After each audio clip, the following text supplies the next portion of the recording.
All right, guys, so now I have found an alternative to Facebook Live because no matter what I did, I was trying to record. I would get your broadcast could not be started. Please try again error. I took a picture to document my weird response that came up on Facebook because here's what happened. I'm like, oh, it's time for the live. I go and I hit it. Then I can see the button. It says resume. So I hit it and I could see the clock ticking away in the top left-hand corner. So I'm like, oh, it's live. And I talked and I talked and I talked. And I never had anyone come to the party, but I'm like, hey, it's going to record. I'm going to keep it. And I talked and I talked and I talked and I talked. And then it didn't save. And so I told the whole story of Offbeat. So here I am again to share with you guys Offbeat, because if you have technical difficulties, as I'm sure you have once or twice or more times than we would actually like to count in our lives, there are ways that we can combat that and come around it and try it again. So I'm using Zoom right now and I'm recording this, and then I'm going to save it and throw it up on Facebook. So first I want to say thank you guys for sticking with me, being here, so supportive, cheering me on. Your prayers have been so needed during this time in my life. I want to talk with you guys about Offbeat. First, it's new age, and the character is 21 years old, so it pushes it right above young adult. However, anybody from middle grades all the way up to the unlimited age group. It's a clean book. It's a fun book, but it's a powerful book with a message. And I would just say, if you're looking for a book and it's about music and you love music, maybe you should give Offbeat a try. On December the 23rd was going to be a very special day for me because my niece is having twins, and I was going to have a chance to go to the ultrasound appointment. And I was very excited about that. I was off of work. I was not planning on writing that book. I'm going to tell you guys, there was no thoughts of Offbeat in my mind whatsoever. I woke up that morning. I knew that I had to get ready and drive for the ultrasound. So I'm thinking, okay, well, we had just talked about songs and how powerful songs were. And I was like, I'm going to listen to some music and then share one out on my platforms. So I picked Mary, Did You Know? You can go back and you can check, because I threw that one up on Facebook, and something about the name Mary, it stuck with me. And I was like, God, what are you saying? So you say, what? And so I was like, there's no way there's a new book coming. It's the holidays. It's Christmas. It's the week of Christmas. But the Lord had other plans. So I go to the appointment, and my great niece is there, and her name is Bella. So Mary Bella is the stage name of my girl. And I was like, all right, Bella, if you could name a character, anything. And she would say, I don't know. And I'd say, you get to name the character. What would you name it? I don't know. And she loves to read. And I'm like, come on, Bella, help me out here. And so I'm sitting here looking at my niece's miraculous wonders, and their names are Presley and Whitley. And so you put those two together, and that's where you're going to find out I have my main character from my guy, my sweetheart. So Presley is the songwriter in the book, and I truly love this guy. It all just worked. When that day, before I wrote anything, I'd already found images. I was putting the images together. I was sending them to my sister-in-law. She had read A Magical Christmas Wedding, and she loved it. And I thought I was going to get together and put some images for A Magical Christmas Wedding, the second book, and maybe do something about Valentine's Day. The Lord was like, nope. I thought I was going to be doing Mag's story. So I was looking at pictures for Mags, which would be a spinoff. And I made that cover. And then I found Mary. And I sent it to, I sent Mary. And we went back and forth on images. And I was like, you know what? I want to build this cover in 2020. Like that's one of my goals. And so that cover was done by me with a lot of trials. I had the image of the dad in the background at one point. And then I removed that and I found Presley. And so that was a lot of work went into that cover, and a lot of eyes went into that one. So I was showing it to a lot of writers, friends, family members. They were giving me advice. And so I felt really confident when I was finished, and pretty proud of the back cover and that it passed. It passed inspection. I did it. I was super, super excited about that.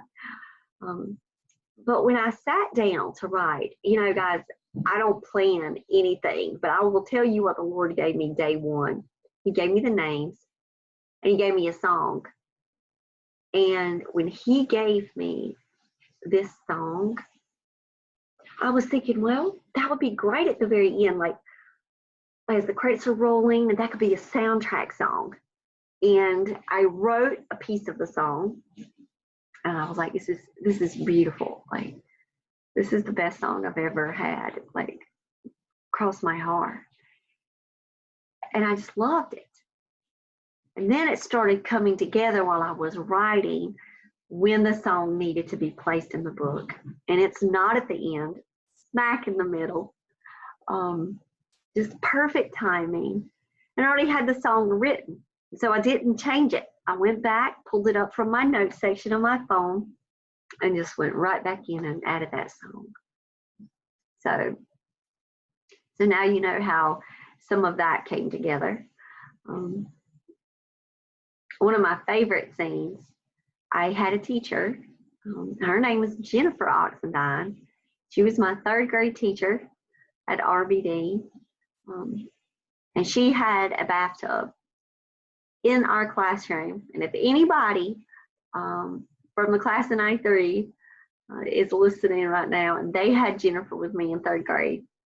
All right, guys, do you remember that bathtub? Because I do. And I remember that if we did well, we could climb in that bathtub and we could read books. I'll never forget that. I love that class.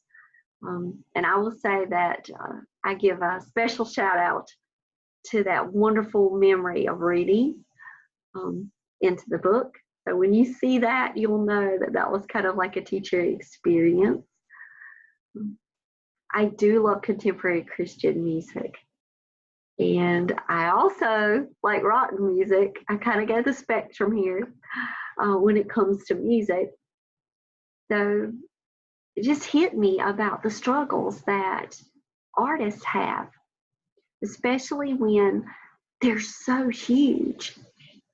They're so popular and everything is always in their face. What happens when they're asked to compromise? And what choices do they have to make? And some maybe that feel like they're out of their control. And so Mary just showed up, and I just gave her a place to be. And Offbeat seemed to be the place. Now, it was not originally called Offbeat. From day one, it was a Rockstar Change Part. And I still haven't labeled that. It is still called that. And so one of my writer friends, she was like, I do not like that title. And I was like, okay. And she was like, here's some different options. And she threw out some different ones for me. And I was like, oh, I love Offbeat. I think that works perfect for what I'm going for. And so I'm like, okay, that's it. And so I'm naming a character after you. And so Lydia is in the book. And I love Lydia's character. So that's where that name comes from. Now, Mark. Now, I personally have always told people this. Now, this is not like research-based. This is just personal. When people ask me about a starting place in the Bible. Like, where should I start? Let's say they're wanting a plan, or they kind of just don't know their first engagement with the Bible in a long time, or for their first time. I say start with the book of Mark. And I always tell people that. When I did Bible study with my children, when we were first getting into the New Testament together, it was Mark. When my husband and I started Bible study together, it was Mark. And I just needed me a Mark, because that's where it needs to start. So that's where Mark's name came from. I'm trying to think of some other little quirky little things in there. And so I'm all about going to the mountains. I live in North Carolina, and Robinson County is where I'm from. And so my characters are also from Robinson County. Well, Mary is. And my son asked me, could I name a character after his grandma? And her last name was Oxendine. And so, of course, Mary Oxendine, that's where that comes from. And so she talks about Robinson County. There's the parts in there about her memories of her grandmother. They're actually memories of my grandma Myrtle. So I will tell you that. Love me some Grandma Myrtle. And I get to honor her through the memories of Mary. And, you know, Mary's moving around, and Mary's, you know, got this big time career. But Presley's a North Carolina guy, and they happen to settle in Raleigh from one of the tours, and they all kind of saying, okay, we're going to meet, and let's go up to Asheville. There's something magical about Asheville. I went there over the summer last year. I went there when my husband and I first got married. So Asheville's a special place for me. And so it's shown up twice in my books, the Hartwell Chronicles and now Offbeat. So it's a little place outside of Asheville is where I have it set. And they go to a resort, and they're in the mountains, and they're over the holidays, and they get snowed in. And I know Asheville doesn't get like tons and tons of over this holiday. They did not. But they did have to close some of the roads at the Blue Ridge Parkway. And so when I saw the roads were closing, I was like, okay, so it's not too far off. I could say that they had to have some roads closing in my book. And so what timely piece of information was coming from the Department of Transportation while I was writing Offbeat. And I'm trying to see what are some other things that I would love to share with you guys. I hate that this isn't a live, because then you could have been asking me all these questions right here. But at least I do get to share it. And if you catch us tomorrow, Ann and I are going to be doing a podcast on her show, Inspirational Journeys, at 8 o'clock. And we're going to record it, and it'll be on YouTube and on our podcast. And I'll share it again here, so that way you can get some more information about the book. But I hope that you guys grab a coffee. I hope you love it. I know that I want readers to walk away having that message of Jesus planted right there. Because there are so many things in this book that are so relevant for today and for what we struggle with in today's world. So I hope you love it. And I just want to thank you guys again. And thanks for putting up with me here. And I'll talk with you guys later. Okay, bye.